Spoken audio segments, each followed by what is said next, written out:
Oi pessoal, espero que esteja tudo certo com vocês. Hoje eu vou começar a falar das virtudes profissionais, né, nesse momento do curso, que agora a gente está discutindo a ética profissional. E como eu já anunciei em aulas anteriores, eu vou falar de 5 virtudes, né, a virtude da competência, a virtude da independência, a virtude da lealdade, sigilo e responsabilidade, né? E a partir da discussão dessas 5 virtudes, eu quero que vocês façam a leitura, né, do Código de Ética, a leitura do Estatuto da OAB, para ir então verificando, né, como é que a nossa legislação, como é que os nossos diplomas normativos disciplinam essas questões. Né? Acho que a primeira virtude, então, sobre a qual eu vou falar hoje, é a virtude da competência. Né? O que significa competência no contexto da advocacia e do trabalho jurídico em geral? Né? Acho que a gente pode falar da competência em dois sentidos diferentes, né? Especialmente quando a gente fala do exercício de profissões jurídicas, que é a competência como o saber jurídico, né, de conhecer o direito, conhecer a legislação, conhecer a doutrina, né, saber praticar ou realizar raciocínios jurídicos e estar sempre estudando, se atualizar constantemente no que está se transformando, fazer cursos, fazer capacitações, né? Estar num constante processo de formação. Né? Em segundo lugar, tem um segundo aspecto da competência, que também é importante destacar, que tem a ver com a capacidade de colocar esse conhecimento em prática, né? Que tem a ver com uma habilidade de realizar certas atividades que dependem do conhecimento do direito, né? Mas que não estão enfim, que não se resolvem nisso. Né? Não adianta, por exemplo, você saber muito direito e não saber fazer uma audiência. Né? Não adianta você saber, enfim, você saber muito direito, ser muito erudito, né? E não saber lidar com uma situação concreta, né? Não saber se comportar perante o seu cliente ou a sua cliente. Não adianta você ser muito erudito, você ser extremamente erudito, né? E não ter habilidade, por exemplo, de lidar com o juiz e de saber lidar com aquele juiz naquele caso específico, né? Saber como é que é o temperamento dele, como você deve se comportar para fazer bem o, né, né, o seu trabalho. Então, essas duas dimensões, né, formam um profissional de direito. Eu sou professor, né, basicamente, deixei de advogar, né, já faz bastante tempo, eu só dou aula, como se diz, né? Então, a minha habilidade maior nesse momento é justamente lidar com os alunos, lidar com essa situação de sala de aula, né? E tem toda uma outra dimensão, né, do saber. Claro que eu sei bastante direito, eu estudei bastante, mas tem toda uma dimensão do trabalho jurídico que a gente meio que aprende nas aulas de prática profissional e depois durante a vida profissional, né, que tem a ver com essas habilidades que não passam diretamente ou necessariamente pelo estudo da doutrina, da legislação, etc, etc. Então acho que é importante ter claro isso, é sobre isso um pouco que eu quero falar. Né? Mas uma primeira coisa que eu gostaria de dizer para vocês, que é importante ter consciência, é que veja, conhecer o direito, ter competência profissional, né? Competência profissional, no caso do profissional de direito, é algo extremamente importante, talvez mais importante do que uma série de outras profissões nas ciências humanas, porque veja, na mão de vocês vão estar a vida de pessoas, o patrimônio das pessoas, né? A reputação das pessoas, muitas vezes, que vai estar sendo discutido em causas judiciais as mais variadas. Né? Assim como no caso do médico, né, das pessoas que exercem a medicina, não tão dramático, né, porque no caso do médico, se ele errar, a pessoa morre imediatamente, mas você pode, por um erro profissional, colocar em risco uma empresa, né, fazer uma pessoa ficar em dificuldade financeira, né, se você não desempenha bem o seu próprio trabalho, né, e outras consequências que você pode ter para uma mãe, para um pai que está lutando para visitar o seu filho ou para ter algum tipo de contato com a sua família. Então, competência profissional não é uma coisa que você deve adquirir simplesmente para passar na minha prova ou para passar na prova dos demais professores. Na hora H, que você estiver diante de um problema, você tiver que resolver o problema para uma pessoa, você precisa saber o que fazer. Né? Você precisa saber o que fazer. E essa angústia de estudar, né? E de ser capaz de fazer o que é necessário, é importante que vocês introjetem, que vocês tenham consciência e que vocês sintam o peso da responsabilidade disso. Né? Ter responsabilidade sobre a própria competência profissional. Sem colocar a culpa na faculdade, sem colocar a culpa no professor que não te explicou. Mas veja, tem professores, professoras que a gente gosta mais ou gosta menos, áreas do direito que a gente gosta mais ou gosta menos e vai se especializando, né? Mas veja, isso é responsabilidade sua como profissional, né? Se esforçar, né, por ser o melhor profissional possível, para, enfim, oferecer o melhor serviço para os seus clientes ou a melhor decisão, né, se você for juiz, para o Estado ou a melhor atuação profissional se você for funcionário público, Ministério Público, etc., Defensoria. Mas isso é sua responsabilidade. Você tem que tomar as rédeas, né, dessa situação e zelar pela própria competência. E a formação de um profissional, a competência de um profissional jurídico começa na faculdade. Né? Então, estudar não deveria ser uma obrigação. Né? Estudar não deveria ser uma obrigação que vocês cumprem. Eu preciso estudar porque eu tenho que passar naquela prova. Não, veja, disso pode depender a vida das pessoas, isso pode depender o patrimônio das pessoas, né? Também fazer estágio, ter a preocupação de se formar bem nesse campo, levar muito a sério as matérias de prática profissional, né? Tudo isso faz parte da formação. E é claro, conforme vão passando os anos, vocês vão ficando melhores, né? Vocês vão se aperfeiçoando e vão ser capazes de desempenhar a sua função da melhor maneira possível. Vocês aprendem mais coisas, ficam mais sabidos, mais espertos, etc, etc. Então, né? Mas tem, enfim, é claro, quer dizer, e tem alguns erros, né, que não se deve cometer, né? Tem alguns erros que não se deve cometer, perder um prazo processual, deixar de alegar uma prescrição, né? Tem coisas muito graves que vocês tecnicamente têm que se capacitar para não errar, para não, né, cometer erros que são, enfim, indesculpáveis, né? Não tem desculpa e disso vai depender a vida de uma pessoa, né? Outro ponto importante que vale a pena a gente falar um pouquinho é que, veja, o compromisso que você tem como advogado ou advogada com o seu cliente não é necessariamente em obter o sucesso naquela ação, né? Isso é importante ter claro, é você desempenhar, né, da melhor maneira possível o seu mandato para obter o melhor resultado possível naquela ação, né?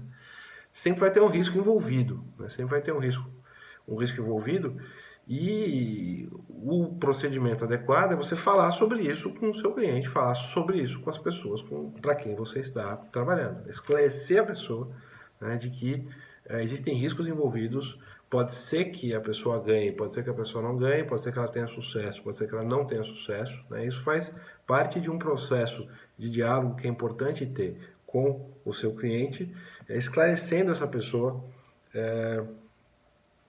dos riscos envolvidos, né? Outro ponto importante veja, o conhecimento, então, né, da lei do direito, digamos assim, né, a erudição jurídica, né, que vocês vão acumulando, a princípio se faz na faculdade, a princípio se faz, né, nas matérias que vocês vão aprendendo, em que vocês vão cursando ao longo do curso, e depois nos seus estudos posteriores, eventualmente no mestrado profissional, doutorado, se for o caso, né? Doutorado normalmente se reserva mais para quem quer ser professor, né?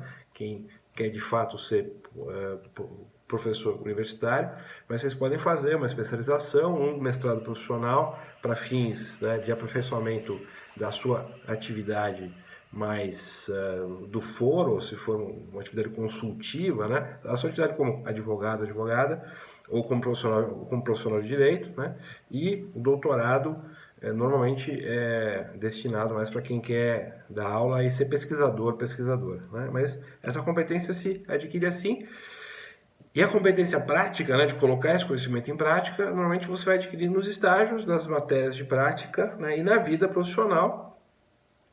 E o exame de ordem, a princípio, ele serviria para auferir essa competência prática, né, para verificar essa competência prática, saber se a pessoa está preparada para começar a advocacia, né? Claro, é uma prova difícil de passar para muita gente, né? Mas ela mede o conhecimento, digamos assim, elementar, né, de uma série de assuntos, ela é um pouco ampla, e também a sua capacidade básica, né, de fazer algumas peças e ser capaz de começar a se iniciar na advocacia, né? Ela não mede muito mais do que isso, né? Ela não mede se você já é um excelente advogado ou é um advogado, uma advogada ruim, e ela mede essa capacidade de enfim, você saber os rudimentos da profissão, né? E com uma certa garantia que você não vai sair por aí fazendo grandes bobagens. Você vai saber fazer o básico para defender os seus clientes ou as suas clientes. Então, mas eu vou fazer um elenco aqui, acho que vale a pena fazer um elenco de de alguns procedimentos, de algumas competências ou de algumas coisas que vocês podem fazer, né, para melhorar a sua competência como profissionais. E eu acho que, veja, todo profissional competente deveria fazer isso, né? É um pouco isso que eu vou tentar dizer aqui. Todo profissional competente deveria fazer essas coisas que eu vou elencar aqui. A primeira delas é acompanhar novas leis, acompanhar a edição de novas leis e acompanhar os casos que vão sendo julgados nos tribunais, né? Isso é essencial, ainda mais nos dias de hoje. Isso pode ser feito via publicações, né? Hoje a gente tem alguns sites jurídicos que fazem esse trabalho para a gente, o Conjur, né? O Jota, né? São sites que comentam os principais diplomas normativos que vão saindo, comentam as decisões que vão saindo nos diversos tribunais, mas muitas vezes isso não é suficiente. Você precisa saber o que está acontecendo nos tribunais do Rio Grande do Sul, por exemplo. Precisa saber o que está acontecendo nos tribunais de São Paulo, se vocês advogarem em São Paulo, né? Então, existe um trabalho de estudo constante, né, e de atualização no que está saindo de lei nova, né? Tem publicações especializadas nisso, tem livros, né? Enfim, sites, enfim, serviços informativos, né, que te dão esse tipo de informação para você não ter que ficar lendo o diário oficial, né? Mas esse é um trabalho constante que tem que ser feito, né? Uma outra coisa importante que não está escrito em lugar nenhum, mas faz parte de uma boa prática profissional para quem é advogado militante, né, para quem está no foro, né, é acompanhar o comportamento dos juízes, oficiais de justiça, outros advogados, né, porque veja, ao longo da sua vida você vai ali conviver com uma série de pessoas no foro, né? Você vai ter que lidar com aquelas pessoas no seu dia a dia e delas depende, né, vai depender, enfim, o fato de você ganhar ou não uma determinada ação, né? Então é importante, e quem advoga cotidianamente sabe dizer isso, fala, ó, se cair com aquele juiz eu sei que não vai, né, eu não vou conseguir soltar meu cliente, ele não vai conceder, né, enfim, sei lá, não vai relaxar a prisão. Ah, mas se cair com aquele outro eu acho que sim, porque ele já entende diferente, né, já tem uma outra visão.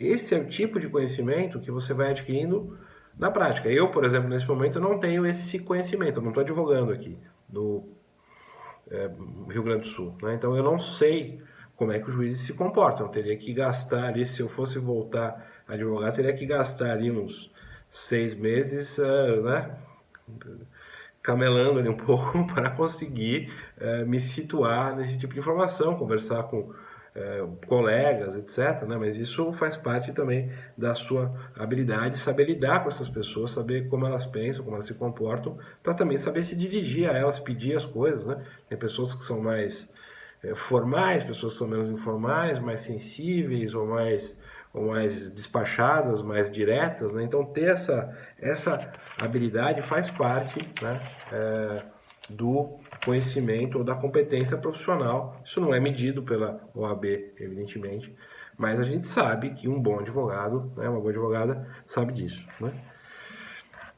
Outro ponto importante, que é uma habilidade que também não costuma ser muito trabalhada, a não ser nas matérias de prática, né, e em algumas faculdades nem isso, é saber lidar com os clientes e as clientes, saber o que eles querem dizer, né, dosar a simpatia com objetividade, né, tem todo um aspecto de relações humanas na advocacia que é preciso desenvolver, né, de alguma maneira, né, porque vejam, você está ali exercendo uma função técnica, né? Então você está numa função técnica de direção técnica do processo e você vai ter que prescrever, digamos assim, para fazer um paralelo com a medicina, né? A melhor solução possível para aquele caso. Mas é um ser humano que está ali, né? Uma pessoa que está ali, né? Que está com a sua vida complicada, se for uma causa, né? Típica, né? De contencioso, né? Que está implicada ali a sua vida, o seu patrimônio, etc. Né? Então é preciso também saber lidar com essa pessoa, saber como falar com essa pessoa. Isso nem sempre, né, as pessoas conseguem fazer. Se você, por exemplo, é de classe muito alta, você pode não saber falar com uma pessoa mais simples, ou vice-versa, né? Se você é uma pessoa mais simples, você pode não saber lidar com alguém que é mais vaidoso, mais formal, né?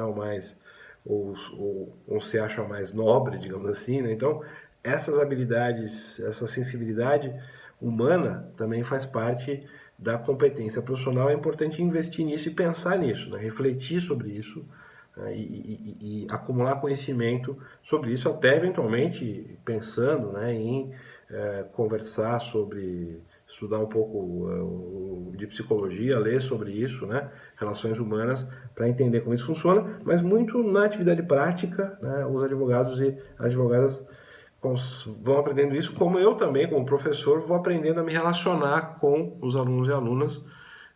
Nem sempre acerto, né, mas a gente vai tentando se relacionar da melhor maneira possível, né, tendo claro que eu estou fazendo aqui um trabalho, né, eu não estou aqui para ser amigo de ninguém, se eu ficar amigo, ótimo, melhor ainda, né, mas eu estou aqui para fazer um trabalho, mas são pessoas humanas, então a gente tem que ter uma forma de lidar, né, que muitas vezes é difícil até traduzir em palavras, né, mas que precisa ser objeto de nossa preocupação. Isso também não está escrito explicitamente em lugar nenhum, não tá disciplinado, mas faz parte da habilidade profissional, né?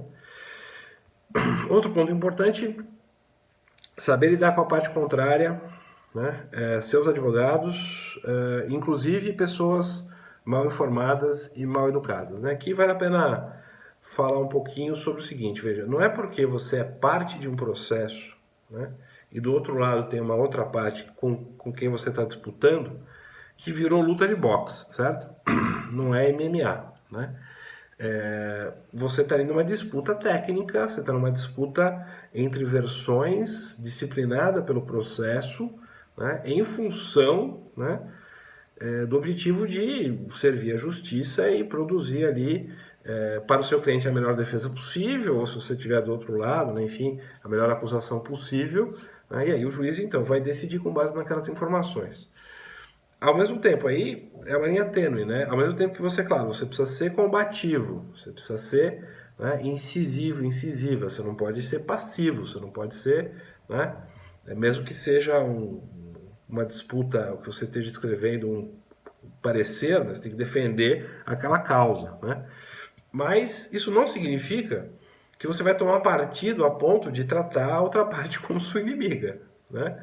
Ou começar a dizer, né, entrar, né, ou às vezes entrar na pilha do próprio cliente e começar a tomar as dores a ponto de ser mal educado, ser agressivo demais, né? É importante atuar nos limites do processo com sobriedade, né, sem, evidentemente, entregar os pontos, né, sem, enfim, ser negligente, né, mas é importante manter, né, essa capacidade, né, de ser bem educado e ser técnico, né, se defender no processo, não bater boca, né, não ficar batendo boca, não ficar discutindo em vão, né, tudo faça, né, de acordo com as regras, mande constar em ata se você estiver inconformado, né, recorra do que o juiz fizer equivocadamente, agrave se for o caso, né? Mas sem entrar num processo de polarização pessoal, né? Nem sempre é fácil manter esse limite, mas é importante manter, né? Outro ponto, e claro, né? A gente vai ver isso depois. Você não pode falar com a parte contrária sem a presença do seu advogado. Aí tem toda uma questão de lealdade envolvida, né? Quinto ponto aqui importante. Outro aspecto da competência profissional, que é óbvio, mas eu vou falar mesmo assim, né? Bom, é saber se organizar, né? Saber organizar suas tarefas e as suas oportunidades e lidar com as formalidades da própria profissão, né? Existe uma série de questões que você precisa resolver, né, no processo, né, enfim, pagar coisas, juntar guia, enfim, fazer atividades burocráticas, né, mas você tem que estar presente nas audiências, ter tempo para estudar, ter tempo para a família, nem sempre isso não é fácil equilibrar tudo isso junto, mas é o seu dever ter uma organização da sua semana em que você consiga dedicar tempo para o seu trabalho, para a sua formação e também você conseguir cumprir as formalidades necessárias, né, para o exercício da sua profissão. Sexto lugar, né, saber calcular os custos em jogo, saber colocar preço na causa, né? Isso depende muito você tem uma tabela da OAB para valores básicos, né? Mas aí depende muito da causa, o tipo de mercado, o tipo de cliente, né? Se praticam valores diferentes, isso só quem está de fato na prática é que vai conseguir desenvolver essa habilidade de forma mais precisa, né? Às vezes um advogado parecerista ganha, sei lá, 100 mil reais, 120 mil reais, né? Enfim, mas aí você tem que saber como cobrar, de quem cobrar, em que circunstâncias isso é razoável, né? E também é importante saber cobrar do cliente, né? Saber cobrar o cliente, né? Exigir o pagamento que é devido a você. Essa é uma parte que eu tenho uma certa dificuldade de cobrar coisas que as pessoas me devem. Aliás, uma das últimas coisas que o meu pai me disse antes de morrer era: cobre aquela pessoa que ela está te devendo dinheiro. Então essa não é uma coisa que eu tenha muito desenvolvida para meu prejuízo, e eu não tenho orgulho disso. Enfim, não acho que isso seja uma qualidade, é um defeito. Na verdade, eu sempre lembro dele me dando essa bronca, porque você trabalhou, você tem que receber aquele dinheiro, não fique parado, né? Não seja trouxa. Ele não falou assim porque ele não falava palavrão, e para ele isso era um palavrão, enfim. Mas então essa é uma habilidade que vocês precisam saber desenvolver também, né? De cobrar o cliente, saber precificar e saber ir atrás do seu dinheiro, porque é o seu trabalho que está em jogo, não é outra coisa além disso, né? E todo mundo precisa ganhar, manter a sua vida, né?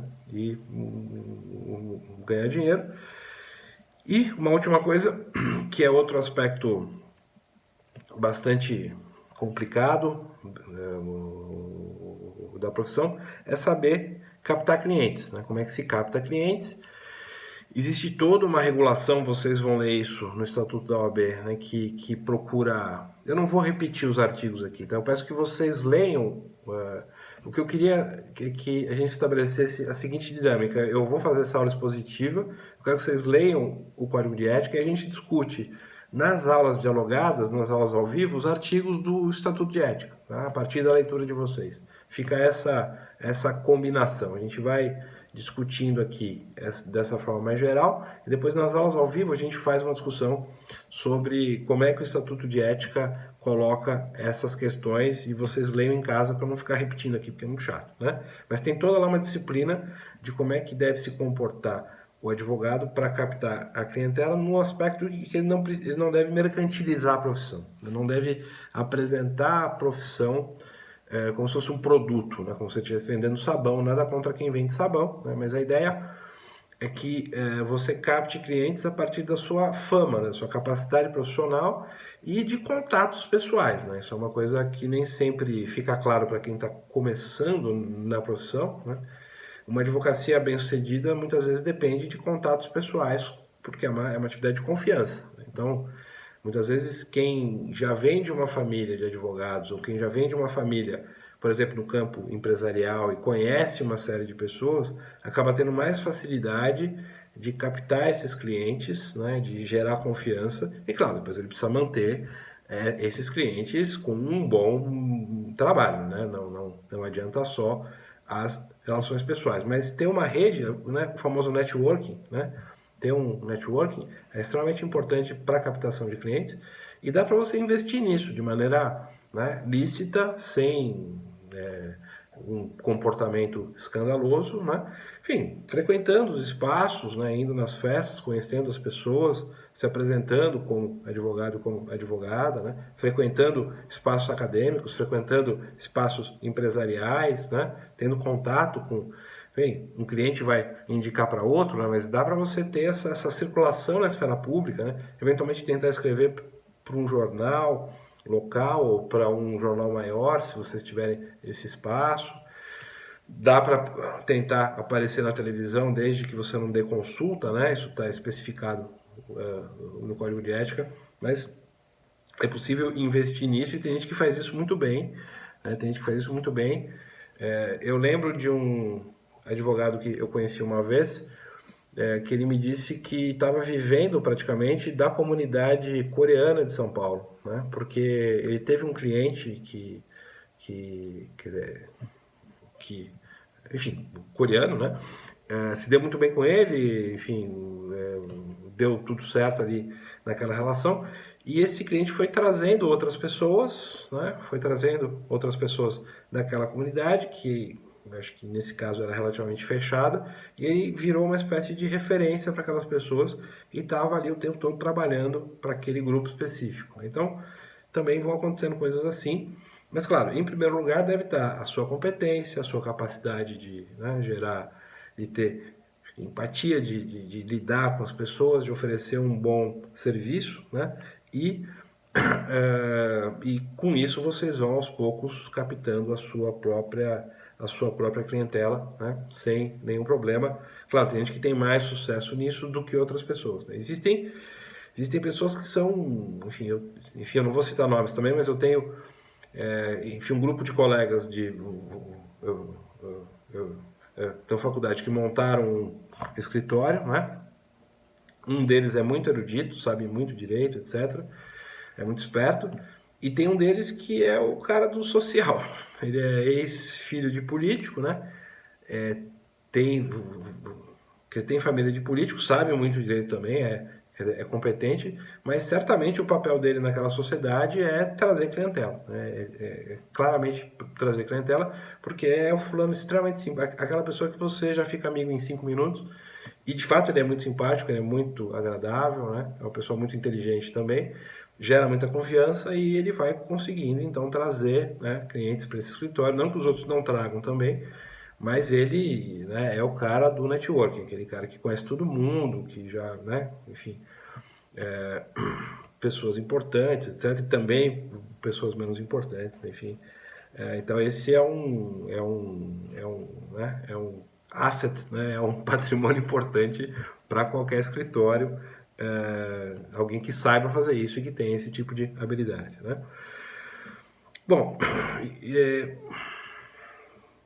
é isso, né? Esses são os 8 pontos que eu queria falar. E bom, só para fechar aqui, né, existe uma dificuldade grande de se diferenciar a qualidade entre advogados e diferenciar a qualidade, né, dos advogados e das advogadas, por uma série de razões, né? Porque a gente não tem como medir isso, né? É complicado ter parâmetros para isso, objetivos, e também vocês estão vendo isso, os tribunais de ética normalmente não divulgam o que eles fazem, a gente não consegue ver quem está sendo punido e quem não está sendo punido, né?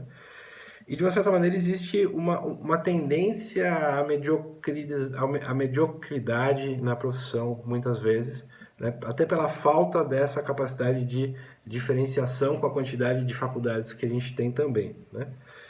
De uma certa maneira, é possível identificar algumas incompetências grosseiras, né? por exemplo, para a pessoa que perde prazo, a pessoa que não consegue lidar com as normas processuais, que faz, enfim, barberagens absurdas, né?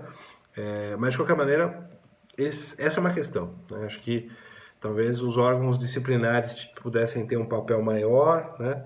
Talvez tivesse que ter né, mais claramente, né, quais são os casos julgados e quem está sendo julgado e o que deve ser feito, né? Talvez ter algum tipo de fiscalização diferente, mas é um problema isso. Eu não sei como resolver, e é um problema em outros países também, né? Não é uma questão só nacional, né? Se vocês forem ler esse livro que eu indiquei para vocês de ética profissional, que saiu pela Martins Fontes, é uma tradução, né? Eles falam disso também, que nos países que eles estudaram essa questão também é discutida, né? Mas, enfim, a gente acaba se fiando um pouco na fama profissional daquela pessoa, né? E essa fama vem dessa rede de clientes, né? Rede de clientes e de relações sociais que a pessoa tem, que acaba te levando para aquele advogado ou para aquela advogada específica, né? E claro que essa fama profissional pode ser, ou deve ser também buscada por vocês, né? Deve ser, todo mundo deve almejar ter essa fama profissional e ter esse bom nome entre os clientes, né? E no seu espaço, sempre lembrando, né, que é importante não vender falsas ilusões, né? Tem que ter clareza, né, que cada caso tem um risco e tem que ter clareza desse risco. Como é que você vai medir esse risco, né? Bom, você tem que ter o conhecimento profissional para isso. Tem que saber o direito, né? Enfim, como as leis funcionam, como é que os tribunais estão julgando aquele caso. Tem que saber, olha, caiu na mão daquele juiz, pode ser que aconteça isso, pode ser que aconteça aquilo, né? Tudo isso faz parte de uma boa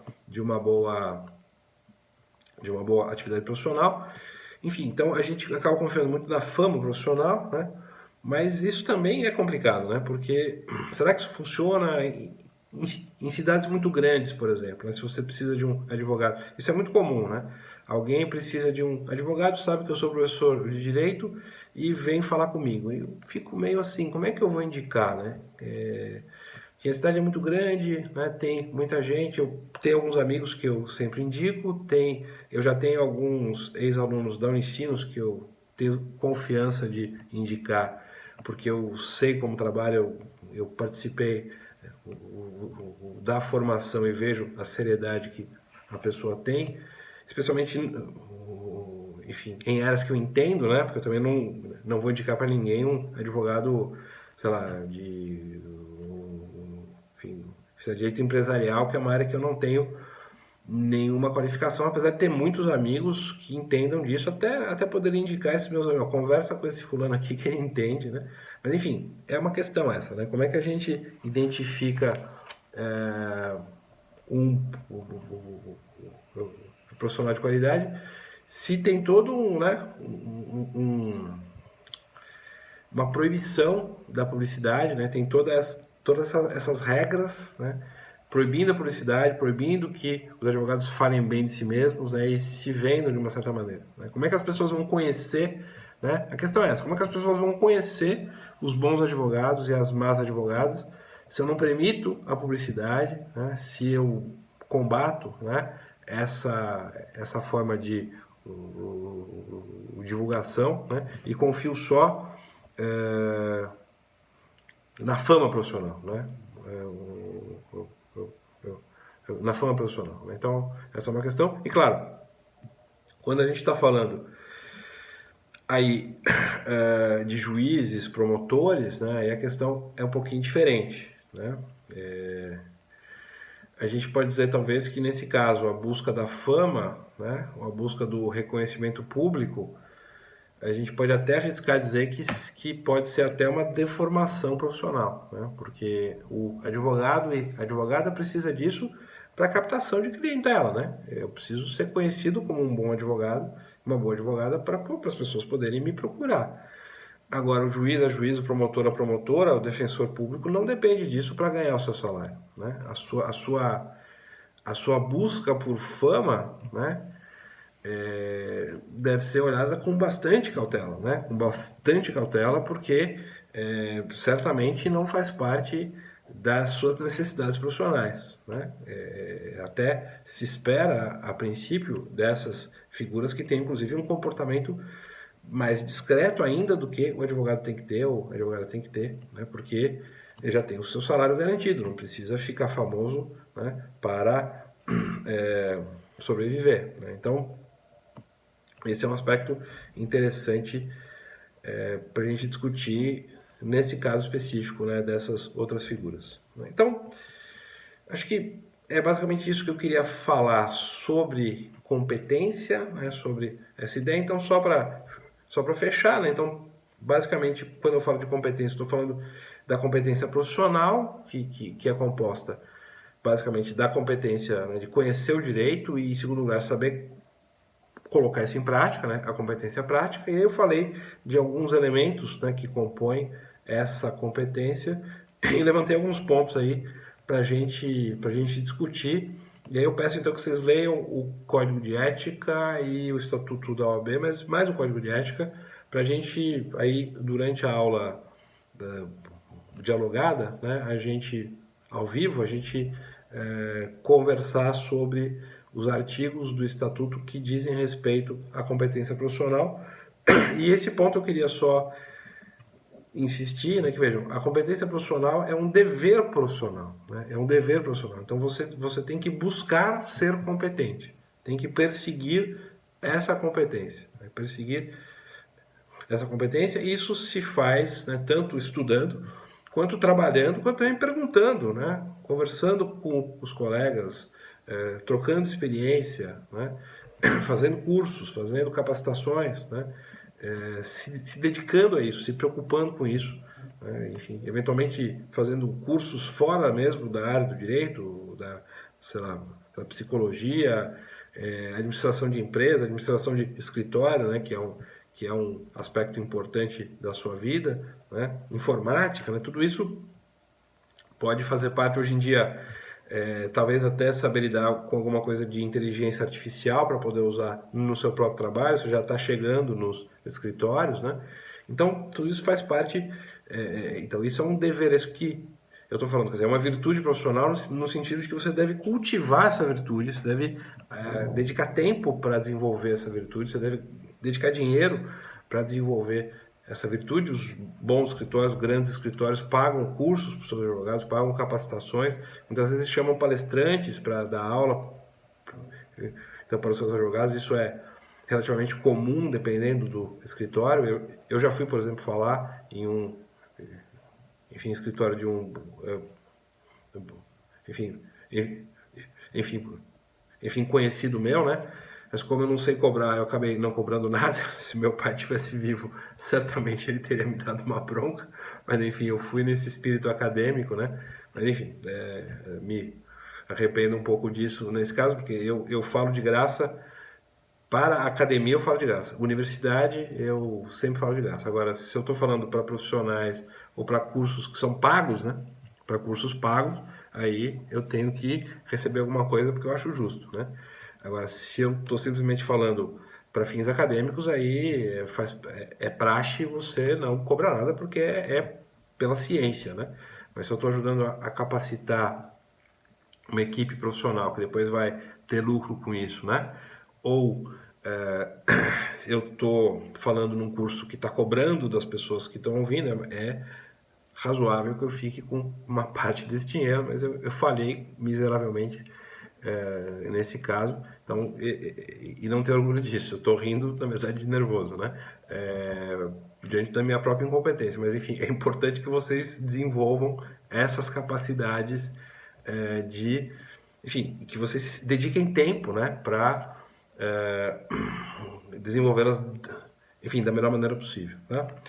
E aí, na próxima semana, a gente vai falar da segunda virtude profissional, que é a independência, tá? Eu vou falar um pouco do que significa independência para um advogado, que tem a ver com essa ideia, né, de não ser subserviente a ninguém, né, na sua atuação institucional, na sua atuação profissional, né, nem ao juiz, nem o promotor, etc., e nem a própria parte, de uma certa maneira, porque você que tem a direção técnica do processo, né? Que se você tiver aquele mandato, a gente fala mais disso na próxima aula.